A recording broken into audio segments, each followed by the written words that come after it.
Vamos então começar o 17º capítulo, Profissão. Pelos contatos da profissão, cria o homem vasta escola de trabalho, construindo a dignidade humana. Contudo, pela abnegação emite reflexos da beleza divina, descerrando trilhos novos para o reino celestial. Então, pela profissão, cria o homem vasta escola de trabalho. Nós vimos no capítulo 7 desse livro o Emmanuel destrinchando sobre o trabalho. Agora, 10 capítulos depois, ele está colocando sobre a profissão. Nós vamos ver aqui a diferença entre dever e abnegação. Então, o que ele está colocando aqui? A profissão cria o homem, pelos contatos da profissão, cria o homem vasta escola de trabalho. Porque é o trabalho e a profissão que criam um desenvolvimento do planeta, o desenvolvimento social, o desenvolvimento da ciência, a tecnologia, e com isso o homem foi modificando o meio e o meio modificando o homem. Construindo a dignidade humana, porque é através do trabalho que nós temos o salário, nós temos condições de mantermos a nossa dignidade, né? A família, o sustento. Contudo, pela abnegação. A abnegação é altruísmo, vontade de fazer mais do que o necessário. Então, contudo, pela abnegação, emite reflexos da beleza divina. Vamos lembrar lá no primeiro capítulo, a mente é o reflexo da vida por toda parte. Nós vamos sempre refletir aquilo para onde o nosso espelho estiver virado. Então, o que ele coloca? Pela abnegação, quando o homem realiza o trabalho, realiza a sua profissão com abnegação, aí ele está refletindo a imagem, está refletindo a luz de Deus. Então, aí os reflexos são, pela abnegação, emite reflexos da beleza divina, descerrando trilhos, abrindo trilhos novos para o reino celestial, abrindo novos caminhos, né? Abrindo trilhos novos, novas estradas, novos caminhos para chegarmos até Deus. A profissão honestamente exercida, embora em regime de retribuição, né, do salário, do pagamento pela profissão exercida, inclina os semelhantes para o culto ao dever. Então, a profissão honestamente exercida, com disciplina, com o dever cumprido, embora ela esteja sendo exercida para receber o salário, ela também ensina os semelhantes a terem disciplina, a exercerem honestamente. Ele está ali trabalhando o dever aprimorar o homem. O exercício do dever faz com que o homem se aprimore e ensine os outros a se aprimorar. Nós vamos ver aqui na questão 358 do livro O Consolador, o próprio Emmanuel explicando e falando sobre o dever. Quando ele diz: a vida humana, nas suas características de trabalho pela redenção espiritual, apresenta muitos bens preciosos aos nossos olhos, na sequência das lutas, esforços e sacrifícios de cada espírito. Para nós outros, porém, o tesouro maior da existência terrestre reside na consciência reta e pura, iluminada pela fé e edificada no cumprimento de todos os deveres mais elevados. Então, o que ele está dizendo? Para nós outros, para os espíritos, para aqueles que estão aqui nos ensinando, para nós outros, porém, o tesouro maior da existência terrestre, o fator primordial de nós estarmos aqui na Terra, reside na consciência reta e pura, no aprendizado, no trabalho, na abnegação, né, de nós nos mantermos retos, nos mantermos cada vez mais purificados, iluminada pela fé e edificada. Nós construímos, nós realizamos o nosso trabalho, nós edificamos o nosso trabalho no cumprimento de todos os deveres mais elevados. Então, quando nós realizamos os nossos deveres, nós estamos nos iluminando, estamos aprendendo para chegarmos na abnegação, que aí nós estaremos refletindo os ensinamentos de Deus. Então ele diz aqui: a abnegação que é sacrifício pela felicidade alheia, sublima o espírito. Quando nós realizamos mais do que o dever, nós realizamos o altruísmo, vontade de realizar a mais, como Jesus colocou, né? Se te pedires para andar 1 milha, anda 2. Faça mais do que te pede. Isto é abnegação. Nós estaremos sublimando, purificando, elevando o espírito. É por isso que todos os povos sentem necessidade de erguer no imo, né, do próprio seio um altar permanente em que rendam preito aos legítimos heróis. Então, o imo é aquilo que está no lugar mais fundo, né, no nosso interior, no que é mais íntimo, é o âmago. É aquilo que está no nosso íntimo, no nosso âmago. É isto que quer dizer imo. Então, quando ele diz, quando todos os povos sentem necessidade de erguer no imo do próprio seio, no âmago, naquilo no que está mais profundo do seu próprio seio, um altar permanente em que rendam preito, né? Em que estão ali saudando os legítimos heróis. A abnegação que começa onde termina o dever, olha a colocação do Emmanuel, a abnegação começa onde termina o dever, possibilita a repercussão da esfera superior sobre o campo da humanidade. Então nós teremos o auxílio dos espíritos mais elevados, né, para nós e para que possamos exercer, né, esse auxílio para a humanidade quando nós estivermos em abnegação. É quando nós estivermos fazendo mais do que o dever. É aquele professor que termina o seu horário de trabalho e vê um aluno que está com dificuldade, ele fica mais meia hora ali ajudando aquele aluno. É aquele trabalhador voluntário que está ali exercendo o seu dever de atendimento no telefone ou de atendimento fraterno, terminou o seu horário, mas chega uma ligação ou chega alguém para ser atendido e ele prazerosamente, amorosamente vai exercer o seu trabalho voluntário, porque o trabalho voluntário também é um dever, mas ele está exercendo a mais ali no seu trabalho voluntário, atendendo além do seu tempo, além do que deveria fazer. Então é o que ele coloca aqui. A abnegação que começa onde termina o dever, possibilita a repercussão da esfera superior sobre o campo da humanidade. Quando nós estamos fazendo além do dever, quando nós estamos nos exercitando abnegadamente a alguma coisa, nós estaremos refletindo aqui na Terra os planos superiores, porque os planos superiores trabalham por abnegação. O delinquente comum, algemado ao cárcere, inspira piedade e sofrimento.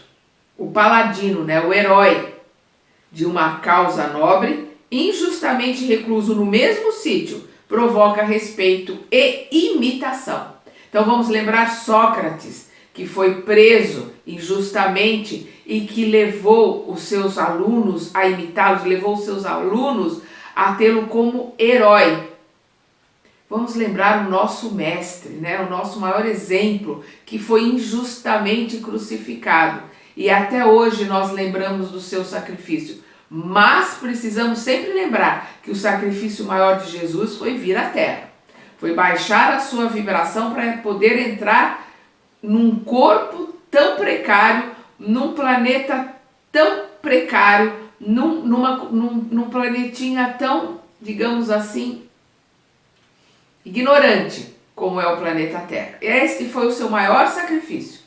Mas o fato de ter sido injustiçado e ter ido para a cruz, nós o lembramos até hoje como nosso herói, né? com o nosso exemplo e guia. Então, por isso que ele diz, aquele que está preso por justiça, aquele delinquente que está preso por justiça, ele merece a nossa piedade.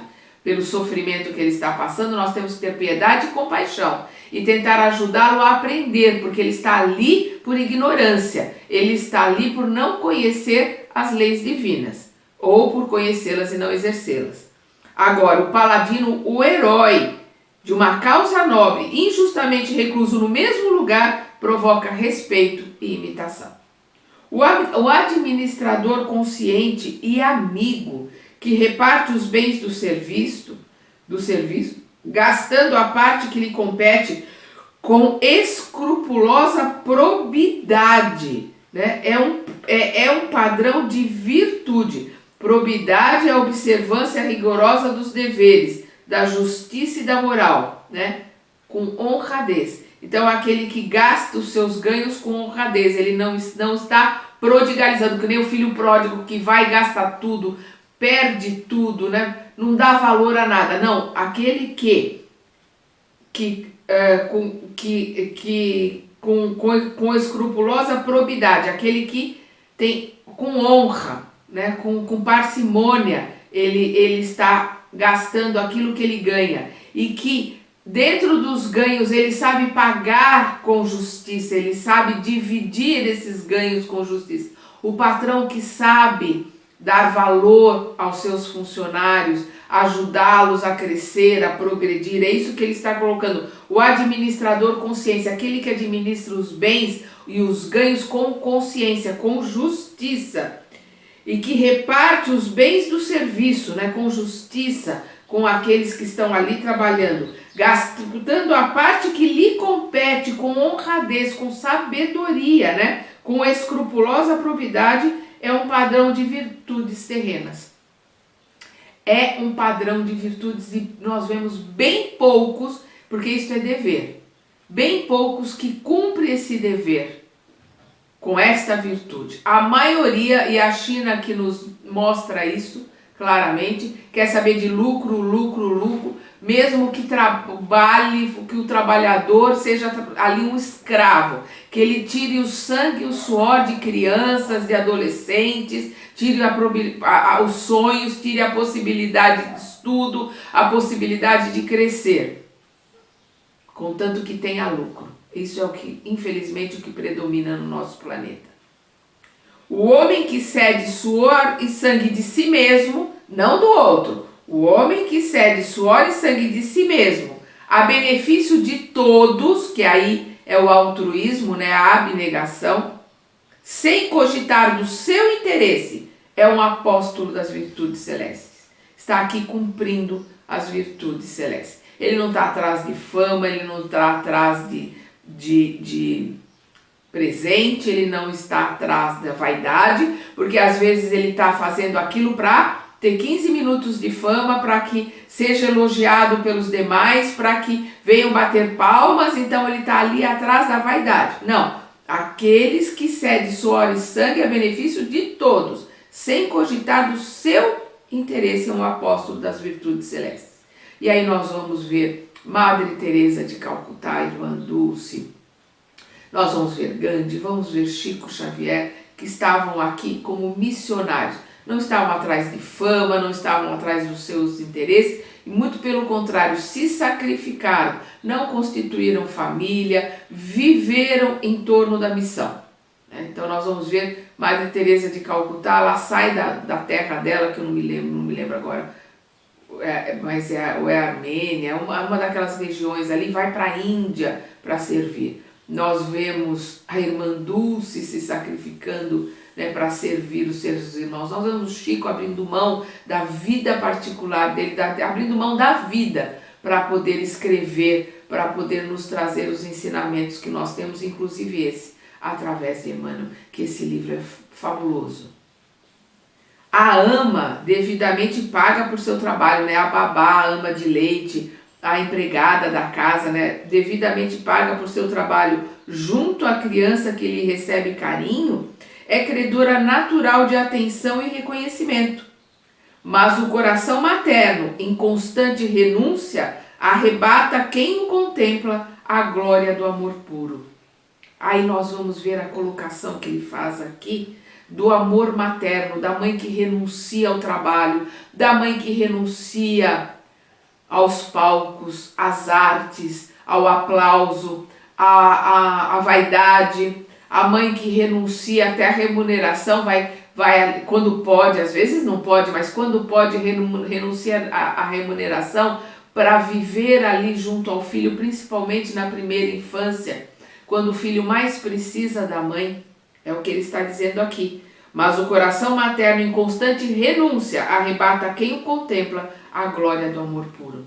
Ela está ali plantando, ela está ali se doando para aquele irmão, para aquela alma que naquele instante é seu filho querido. Naquele instante veio de si, mas é o Filho de Deus, antes de tudo um irmão nosso, que está ali sendo entregue nos nossos braços para ter a chance de recomeçar e aprender. E a primeira e segunda infância é uma obrigação muito grande que pais, tutores, principalmente a mãe, têm em relação aos filhos para conduzi-los no caminho reto.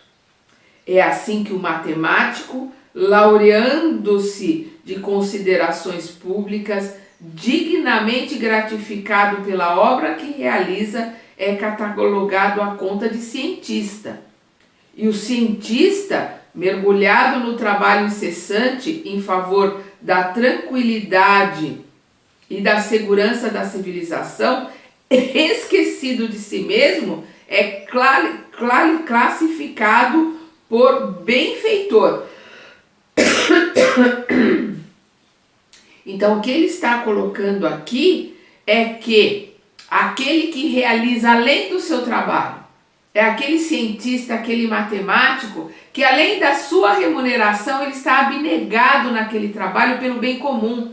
São aqueles que trabalharam não só pelo trabalho, são aqueles que trabalharam não pela fama, mas aqueles que trabalharam para salvar vidas humanas, para melhorar, para dar mais conforto, para melhorar o planeta, para melhorar a civilização. Então, estes cientistas, estes abnegados, é o que ele coloca aqui. Esquecidos de si mesmos, são classificados por benfeitores da humanidade. Pela fidelidade. O que é a fidelidade? É a exatidão, é a virtude de ser fiel, de se dedicar àquilo que se propôs a fazer. O médico fiel é aquele que é abnegado, aquele que se dedica a realizar mais do que o salário lhe pede. Né? É aquele que faz mais do que o dever. É aquele que é abnegado em ajudar, em servir, em salvar, em minimizar a dor do outro. Então aqui, pela fidelidade ao desempenho de suas obrigações. Aquele que é mais, ele é fiel, ele é exato, ele é abnegado. O homem melhora a si mesmo. Então quando a gente faz mais do que o dever, quando a gente faz mais do que o salário pede, a gente faz mais do que a profissão dentro do salário remunerado pede, nós melhoramos a nós mesmos. O homem melhora a si mesmo e pela abnegação o anjo aproxima-se do homem melhorado, aprimorando a vida e o mundo. Então, pela abnegação, o homem se eleva e vai se aprofundando, vai se aproximando, dos planos mais elevados. E aí, quando ele se esforça, ele se aproxima dos planos mais elevados. Os planos mais elevados vão auxiliando esse homem para que ele possa espelhar essas virtudes, para que ele possa refletir essas virtudes nos outros e com o seu trabalho, com a sua abnegação, ele vai influenciar a humanidade com os seus reflexos, porque ele vai estar refletindo Deus, ele vai estar refletindo a beleza, ele vai estar refletindo o amor, ele vai estar refletindo o altruísmo, que é a dedicação ao outro. Então, ele vai mudar o seu entorno. Vamos repetir. Pela fidelidade ao desempenho de suas obrigações, que é o dever. O homem melhora a si mesmo. E na abnegação, exercendo mais do que o dever. E pela abnegação, o anjo aproxima-se do homem melhorado, né? Aquele que se elevou, aprimorando a vida e o mundo, né? Modificando o entorno. Nas atividades que transcendem o quadro de serviços remuneráveis na terra, fruto das almas que ultrapassaram o impulso de preservação do próprio conforto, descem os reflexos mentais das inteligências celestes que operam por amor nas linhas de benemerência oculta, linhas em que encontramos os braços eternos do divino incognoscível que é Deus. Então nós vamos ver aqui o que ele está colocando, né? O incognoscível é aquele que não pode ser conhecido, né? Que não pode ser vislumbrado, visualizado, né? Então, nas atividades que transcendem o quadro de serviços remuneráveis da terra, aquilo que é o dever, né? Aquilo que nós fazemos pelo salário,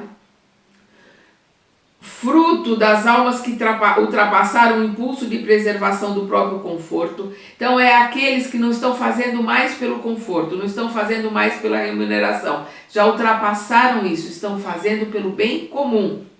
Então, que ultrapassaram o impulso de preservação do próprio conforto, já ultrapassaram os limites do dever. Então aqueles que são abnegados, sobre eles descem os reflexos mentais das inteligências celestes que operam.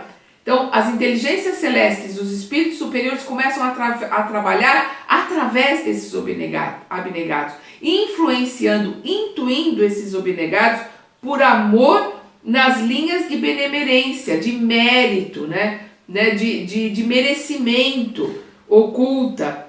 Nas linhas em que encontramos os braços eternos do divino incognoscível, que é impossível de se conhecer, que é Deus, né? Que é Deus. É impossível de se conhecer, é impossível de se saber, mas através do trabalho, da abnegação, né, da benemerência, do mérito, os planos superiores vêm ajudar esses abnegados para que eles reflitam Deus, né? Linhas em que encontramos os braços eternos do divino incognoscível, que é Deus. Então Deus através dos homens age para os homens. Mas através de que homens Deus age? Através dos abnegados, através daqueles que fazem muito mais do que o dever, aqueles que se doam, aqueles que têm o prazer e o amor, né, em se doar, em servir, em ajudar. Nessa província moral do devotamento sem lindes, quer dizer, no devotamento sem limites. Então, nessa província moral do devotamento sem limites, em que surpreendemos todos os corações humanos consagrados ao serviço espontâneo do bem, nem sempre respiram gênio, por vezes onerado de angústia pela soma dos reflexos infelizes que carrega, né? Que carrega, né? Que transita, que traz, né, consigo, desde o passado distante, mas identificamos facilmente os altos sacerdotes de todas as religiões. Então, às vezes a gente não vê o gênio, às vezes, porque o gênio está ali por trás de dívidas, está por trás de angústias, está por trás ali de expiação, de provas, mas a gente não vê a genialidade, mas nós vemos, né, os reflexos, às vezes, dessas genialidades em atitudes de abnegação. Por isso que ele diz aqui, mas identificamos facilmente os altos sacerdotes de todas as religiões, aqueles que exerceram as religiões com abnegação, com amor ao próximo, amor a servir. Os admiráveis artistas de todas as pátrias, aqueles que colocaram o amor, colocaram a abnegação, colocaram todas os seus melhores sentimentos na sua arte, seja a pintura, seja o livro, seja a música, né, seja a escultura. Os nobres inventores de todos os climas, aqueles que estavam inventando por querer melhorar o mundo, por querer facilitar as coisas para as pessoas, por quererem servir aos outros. Os artífices iluminados de todos os povos e as grandes mães, tantas vezes esquecidas e sofredoras de todas as latitudes. Aquelas mães que se abnegaram pelos seus filhos, né? Vamos lembrar que a mãe de Beethoven era doente, ela tinha sífilis e mesmo assim ela teve Beethoven. Com todo o sacrifício, ela ali, com toda a doença que ela tinha, ela teve Beethoven, né? E nós temos aí a música de Beethoven, e nós temos o altruísmo dele, nós temos a abnegação dele, né? Que mesmo surdo continuou compondo, auxiliando e trazendo alegria. Então nós vemos as mães, né, que num altruísmo muito grande se dedicam aos seus filhos. Por todos esses, a espiritualidade superior desce gradativamente à esfera humana, sem qualquer ligação com o pagamento da popularidade do ouro. Então a espiritualidade superior desce para aqueles que não estão preocupados com ouro, não estão preocupados com popularidade, não estão preocupados com a vaidade, não estão preocupados em 15 minutos de fama, mas aqueles que verdadeiramente querem servir, a espiritualidade superior desce gradativamente à esfera humana, sem ligação com qualquer pagamento, né, da popularidade do ouro, porque é aí que completo desprendimento de si mesmo, que pelo completo desprendimento de si mesmo, no auxílio aos outros, que a alma vive, né, o espírito encarnado, vive o apostolado sublime da renúncia santificante, atraindo o pensamento divino para o burilamento, né, o aprimoramento e a ascensão da humanidade. Vamos lembrar Paulo de Tarso, que não queria ser pesado a ninguém. Durante a noite ele tecia seus panos para vender durante o dia enquanto ele pregava, enquanto ele ensinava. Ele não queria ser um peso para nenhuma das suas assembleias. Vamos lembrar que a palavra igreja quer dizer assembleia. As assembleias de Paulo não tinham a configuração que as igrejas têm hoje. Então eram verdadeiras igrejas, verdadeiras assembleias onde as pessoas se reuniam para aprender os ensinamentos e a palavra do Cristo. E ele, para não pesar a nenhum daqueles que estavam indo nessas assembleias aprender, ele se sustentava trabalhando à noite. Então nós vemos um abnegado como Kardec, que trabalhava durante o dia para o seu sustento, e à noite, a luz de lampião, a luz de vela que causou grandes problemas à sua saúde, ele se dedicava ao trabalho da sua vida, que foi juntar as respostas dos espíritos em todas as partes, com mais de 1000 médiuns, né? Juntar essas respostas e nos trazer a terceira revelação, que são o livro dos espíritos, o livro, o Evangelho segundo o Espiritismo, né? O livro dos médiuns, depois o Evangelho segundo o Espiritismo, depois o livro O Céu e o Inferno e depois a Gênesis. E os espíritos colocaram para ele que aquilo estava causando mal à sua saúde. Ele não se importou, ele sacrificou a sua saúde por aquilo que ele tinha, pelo dever do que ele tinha que fazer e que ele tinha que realizar. Nós vemos um Chico, né, que doente, com problemas de estômago, problemas de coração, problemas na vista, foi doente a vida inteira, ele se sacrificou, renunciou a ter uma vida própria para poder trazer os livros, trazer os ensinamentos, trazer essa preciosidade que é este livro, que às vezes fica tão relegado, a maioria das casas espíritas não estudam, não apresentam, e ele é primordial, ele é fundamental para que a gente possa entender o nosso trabalho, entender a nossa profissão, entender a nossa associação, nossa cooperação, nossa estadia aqui nesse planeta. Então vamos repetir essa colocação que ele faz aqui, que é tão importante.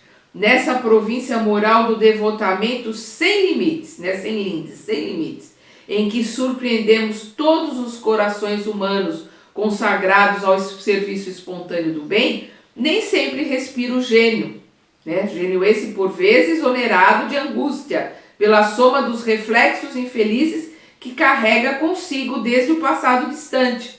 Mas identificamos facilmente os altos sacerdotes de todas as religiões, os verdadeiros sacerdotes, os verdadeiros abnegados dentro das crenças, dentro daquilo. Todas as religiões são boas, todas as religiões trazem bons ensinamentos. Aqueles que se dedicam ao bem e ao amor são os verdadeiros sacerdotes, são os verdadeiros apóstolos de Deus, não importa qual seja a religião.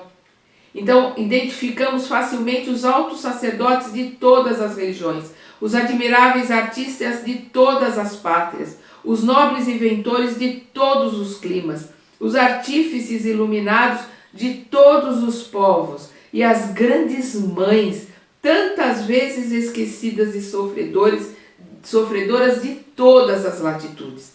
Por todos esses, a espiritualidade superior, espiritualidade maior, desce gradativamente à esfera humana. Através destes, a espiritualidade superior desce gradativamente à esfera humana, sem qualquer ligação com o pagamento da popularidade do ouro, porque é aí, pelo completo desprendimento de si mesma, no auxílio aos outros, que a alma, o espírito encarnado, vive o apostolado sublime, o ensinamento sublime, que o apostolado é a missão do apóstolo, o apóstolo é aquele que tem a obrigação de propagar, de levar, de propagar os ensinamentos do seu mestre. Então, o que ele diz? No completo desprendimento de si mesmo, no auxílio aos outros, que a alma vive o apostolado, a missão de propagar os ensinamentos do mestre. Sublime da renúncia santificante, atraindo o pensamento divino, como atraindo o pensamento divino? Vamos ao capítulo 1, refletindo o pensamento divino.